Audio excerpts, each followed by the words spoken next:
This evening, father of snakebite victim appreciates public support. Outgoing deputy mayor to continue to advocate for citizens. Police respond to claims of seawall shooting witness. And we bring you the top regional and international headlines of the day.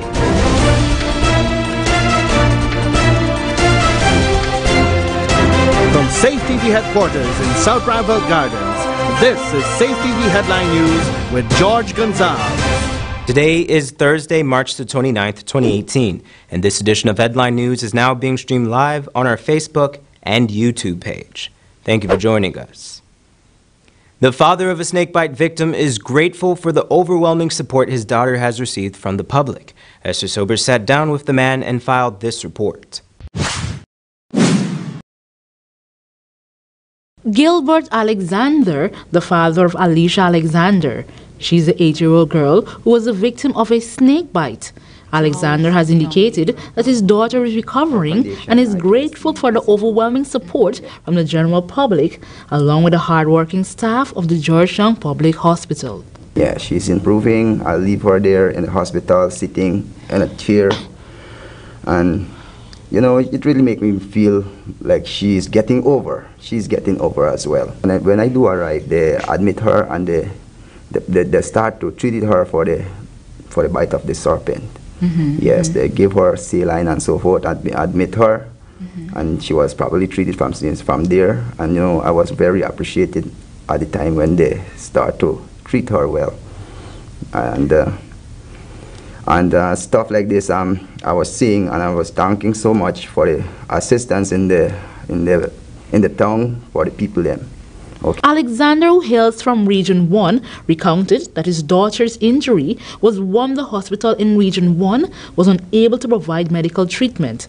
Medical staff promptly air-dashed the little girl to Georgetown Public Hospital for emergency treatment. My daughter fell into accident right there, and I didn't have no transportation at the same time to get her or close to hospital that can look after such amount of, like you have to say, that big accident like that, okay?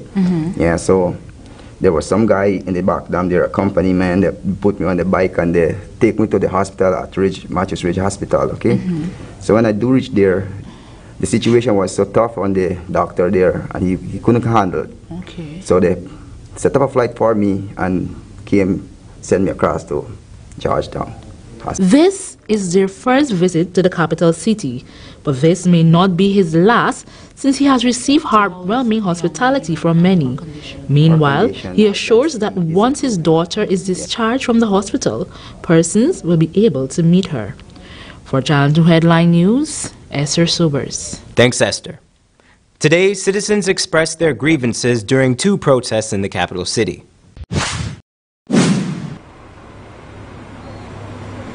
Employees of Guyana Power and Light Incorporated have gathered in front of the Main Street location in order to protest what they believe is the unfair treatment by the management of the state-owned company. We've been meeting since last year, December, in negotiations for salaries and other conditions for the staff, junior and senior managers, and we had reached agreement in 2016 on salaries, and in an agreement that we signed, we had agreed that the allowances aspect would have been addressed in 2017 when we're dealing with 2017. The other thing is also there was a 3% in scale increment that we had agreed to pay in that agreement. And it took management whole 2017 because they did not seem to understand what it really catered for. And instead of paying it coming out of that 2016 agreement to pay it from 1st January 2017, the workers only receive it in January 2018. Principal Industrial Relations Officer Patricia Wendt explains that despite the continued meetings with the senior management of the company, the almost 100 affected employees have yet to receive their full allowances.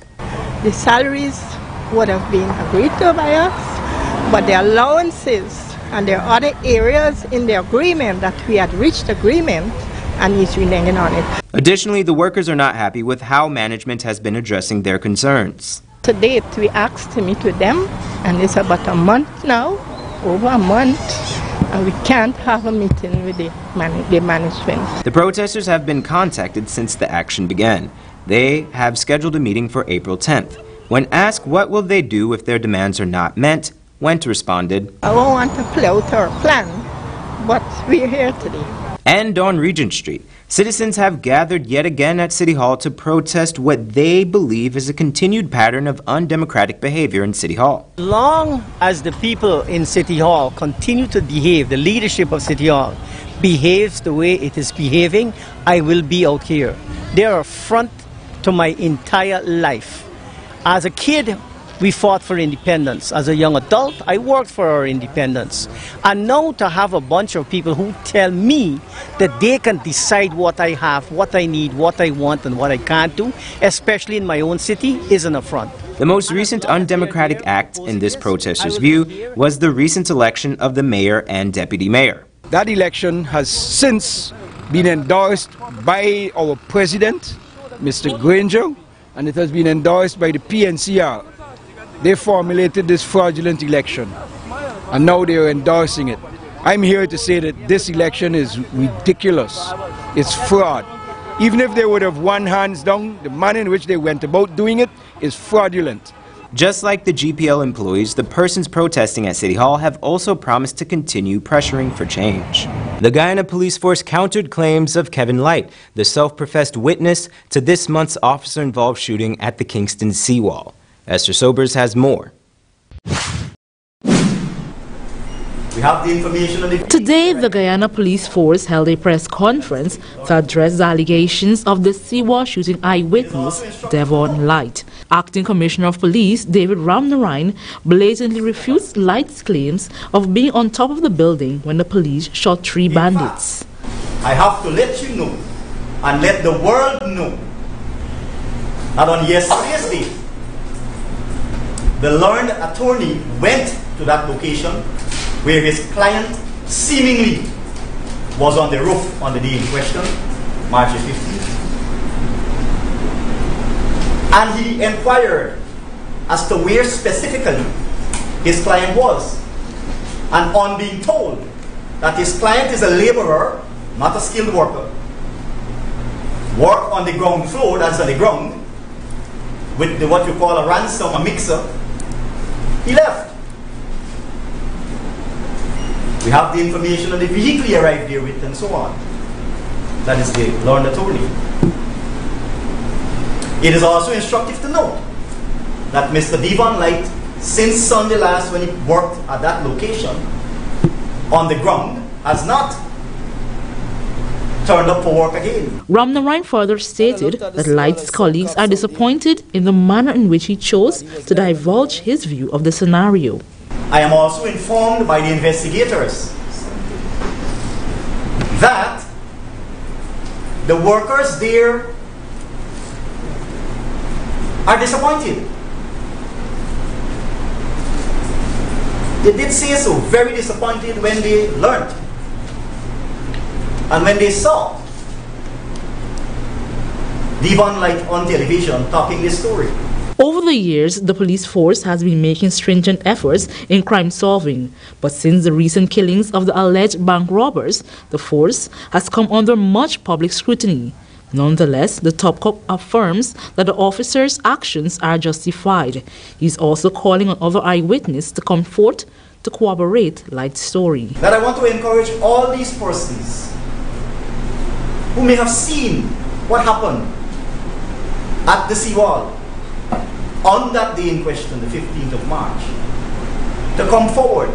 It is painful that you can have someone turn up at your office, give what purports to be a story that has national implications, that impugns the good work and reputation of a national institution and its officials, rush to publicize, it's all over the world, and then after the fact, you turn up at a location to find that this cannot be substantiated. For Channel 2 Headline News, Esther Sobers. Thanks, Esther. Attorney Nigel Hughes responded to the commissioner's comments, declaring that he has since spoken to 2 other eyewitnesses to the shooting, as well as the family of shooting victim Dextroy Cordes. He said, quote, "In the light of the considerable fear and apprehension felt by eyewitnesses who have provided me with statements of the events of the 15th of March 2018, the family of Mr. Cordes is of the opinion that it is beyond the capacity of the Guyana Police Force to conduct a fair and impartial investigation into the death of Dextroy Cordes." For the full statement, visit our website at headlinenewsguyana.com. Don't go away after the break. Pathfinder Camporee attracts thousands, and outgoing Deputy Mayor shares his thoughts on his tenure.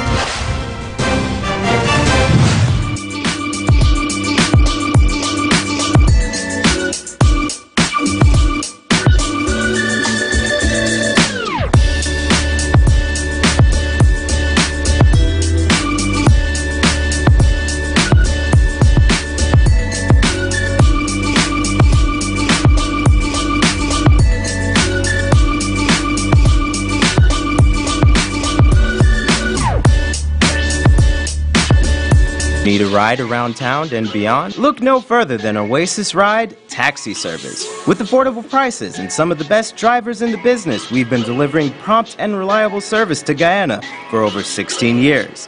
We also offer tours, chauffeur service, and even car rentals. You can call us at 231-5554 or 225-5496. For deals, specials, and more information, find our page on Facebook, Oasis Ride Taxi Service. Let's go.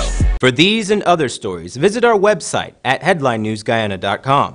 It's the big, unforgettable Easter Super Sale happening right inside Clearance for 3 days. Thursday the 29th, Saturday the 31st of March, and Sunday the 1st of April, and that's Easter Sunday. Come down and enjoy up to half off all your church attire for the Easter season. And for those of you heading out to fly your kites, do so in style with a wide collection of casual wear. A wide variety of name brand sneakers, also huge discount on jeans, short pants, ladies' dresses, accessories, perfumes, and a whole lot more. Remember, this amazing sale happens for 3 days. Thursday the 29th and Saturday the 31st of March, and it concludes on the 1st of April, that's Easter Sunday. So come down and enjoy major discount right here in Clearance. Always keeping you in style. Seems like people will try just about anything to lose weight these days. But nothing works better than proper dieting and exercise. So if you're guilty of eating the wrong foods, not finding time to exercise, or can't afford a gym, join Safe TV Channel 2 for Body and Spirit. Aerobics workout with Dick Nunez. Hello, I'm Dick Nunez. Welcome to Body and Spirit Aerobics. Weekday mornings from 7 a.m. to 7:30 a.m. Don't hesitate. Act now, because your greatest wealth is your health.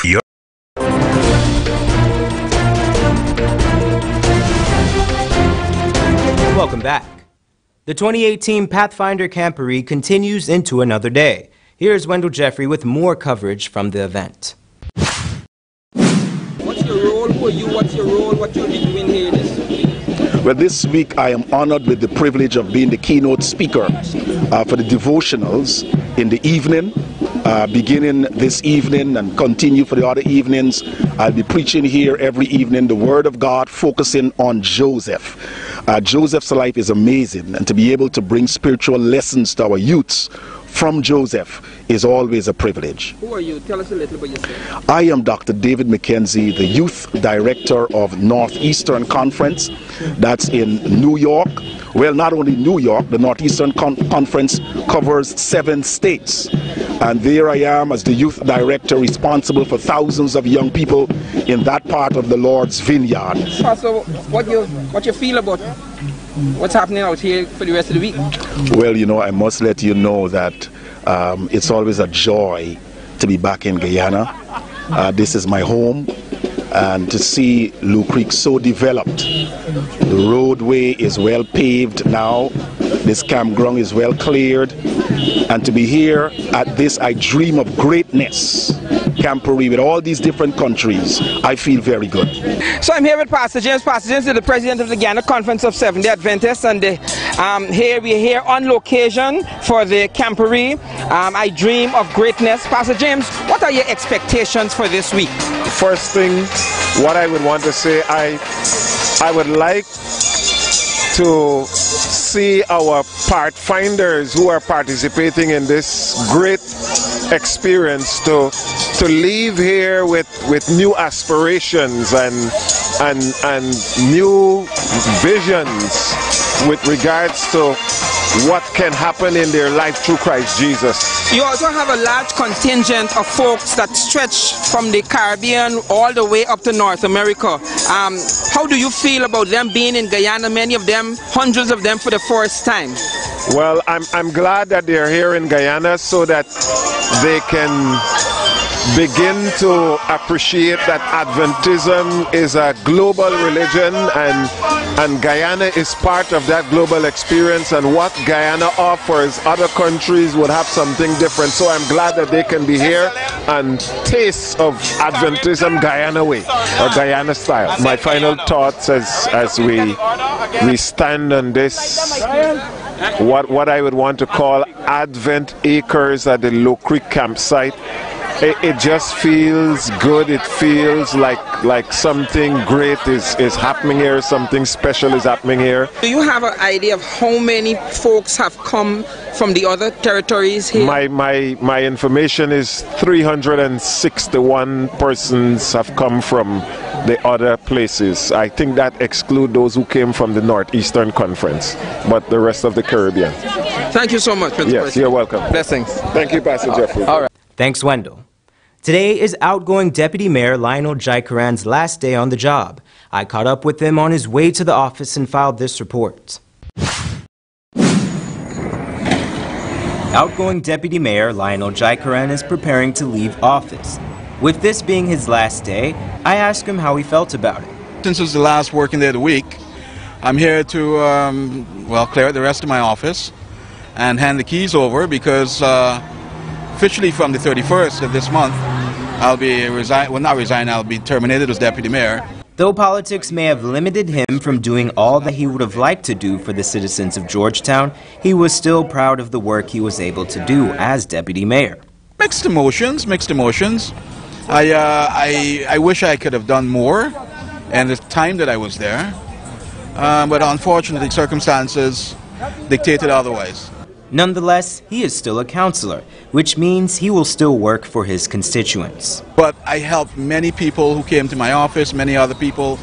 You know, I've solved problems that shouldn't have occurred in the first place. So I feel very proud about that. No doubt about it, because nobody cares. Nobody cares about the man on the street. Nobody cares about the poor guy. You know, so I walk feeling proud about that. He has no fears nor gripes about his tenure. But he does have one issue that he would like resolved. I plan on working very closely with Sheriff Duncan, my fellow AFC councillor. We have quite a few things planned. We were thwarted on the 12th of this month because Sheriff presented a no confidence motion, but it was not admitted. So I think Sheriff is going to go a different way. I'm not sure, but I will be supporting him all the way with that. Because when I was moving in, the office of the deputy mayor was very leaky, and you know, you're sitting there, you need a bucket here, a bucket there.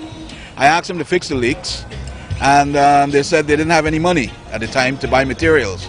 So I gave $38,000 to buy materials to fix the leaky roof and paint the ceilings. And it's been a year now, I haven't gotten back my $38,000. It's not a big sum, but it could come in for some cocktails or lunch or something, and every little bit counts. As for the citizens of Georgetown, he has this to say. I want to maybe tell the citizens of Georgetown, thank you. I've enjoyed my year as deputy mayor. I wish I could have done more, but I did. I've done my best. I have no regrets, and I'll always be here as a councillor, so have no fear. The Council for Technical and Vocational Education and Training held its annual retreat. Wendell Jeffrey has more. George, today the Ministry of Education coordinated a retreat here at the Carroll Lodge, downtown Georgetown. And the theme for the retreat was strategic thinking for improved delivery of CBET programming in Guyana. CTVET is the Council of Technical and Vocational Education and Training.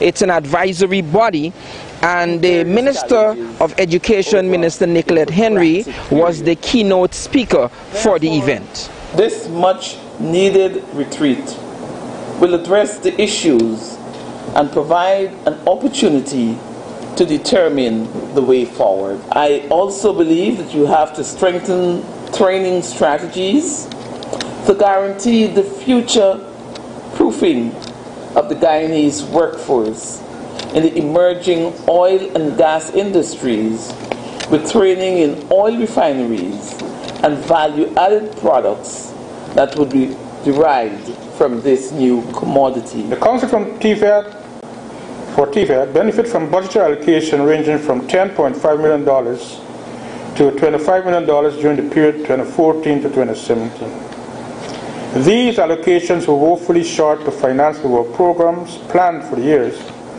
and seriously curtailed development programs of the Council. The Technical and Vocational Education and Training Act of 2004 is an act to provide for promotion of technical and vocational education and training, and for purposes connected therewith. The Council for Technical and Vocational Education and Training in Guyana is the legal body entrusted to ensure that the quality of training and assessment system is transparent and of consistently high standard. We have to conceptualize, we have to coordinate and or deliver modular competency-based education and training in order to create and sustain a workforce that's accredited to be internationally competitive. Is our system relevant to the particular needs of the Guyanese community? That our system reflects the best practices that have been found to be recognized and used internationally? Is our system self-sustainable? And finally, is the system sufficiently geared for continuous reviews like this one? So, George, as you heard, the CTVET retreat was packed with a number of intents and desires, a cross-section of desires and intent that the advisory body has as they move forward. The role of this technical advisory body, George, has just become even more pressing with the rolling to life of the oil and gas sector, which will recommend specific training and specific qualities for those who will be part of the oil and gas sector. The youth and retooling of those who are not so young was also high on the agenda. As she concluded her presentation today, the minister asked that she would get a copy of the outcome of this retreat so that she can take a look and maybe again further engage this advisory body with the Ministry of Education as they move forward in advising the government on the technical and vocational needs of Guyana as the country moves forward. Back to you, George. Thanks, Wendell. Join us after the break for your regional news, international news, and more. Ride around town and beyond? Look no further than Oasis Ride taxi service. With affordable prices and some of the best drivers in the business, we've been delivering prompt and reliable service to Guyana for over 16 years. We also offer tours, chauffeur service, and even car rentals. You can call us at 231-5554 or 225-5496. For deals, specials, and more information, find our page on Facebook, Oasis Ride Taxi Service. Let's go.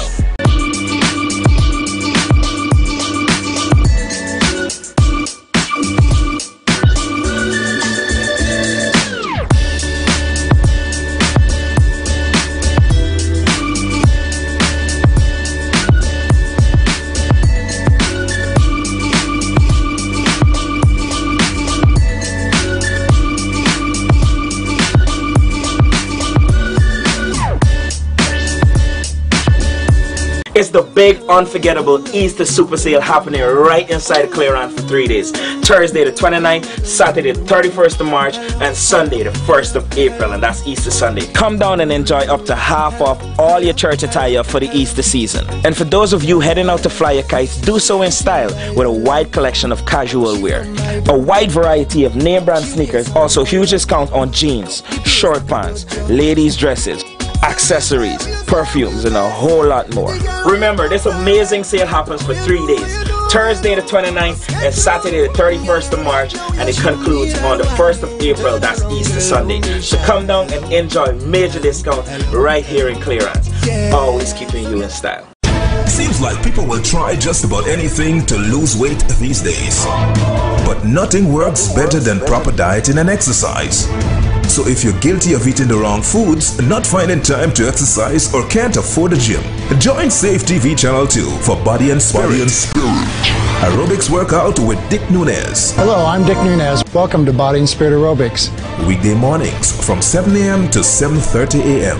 Don't hesitate. Act now, because your greatest wealth is your health.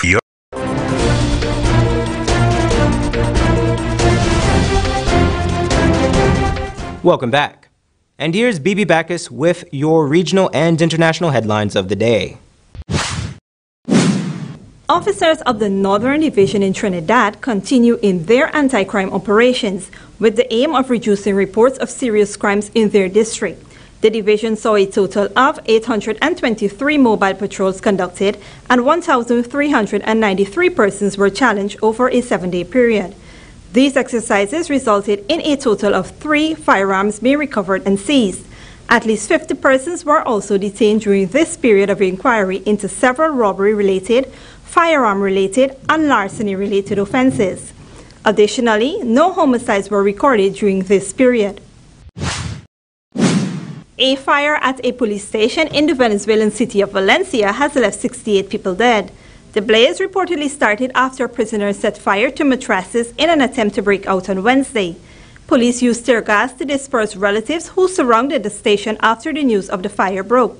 Chief State Prosecutor Tariq Saab said an investigation into what had happened would begin immediately. State official Jesus Santander said the situation had now been brought under control. And in international news, French police have detained a man who was suspected of attempting to run over a group of soldiers in Grenoble, France. Soldiers of the 93rd Mountain Artillery Regiment managed to avoid the oncoming vehicle. The driver shouted in Arabic at the soldiers before the attack and sped off afterwards. Reports suggest a woman was also in the car. No one was harmed. Police tweeted to say a man had been detained in a Grenoble market after a search operation. I'm not boarding. I don't have a passport. I'm not boarding. I'm not going. Where are my luggage? Where is my passport? Kenyan opposition figure Maguna says he was beaten and drugged before being forcibly removed from the country for a second time.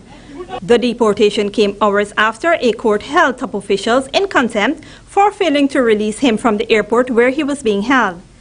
Kenyan officials have argued the lawyer, who holds dual Canadian nationality, is not a citizen, but Maguna, who was flown to Dubai, says their motives are political. He has now appealed for help through his social media accounts. Reporting for Channel 2 Headline News, BB Backus. Now for your 7-day weather forecast, this week's spiritual traction schedule, and today's foreign currency exchange rates.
And that's Channel 2 Headline News for this Thursday evening.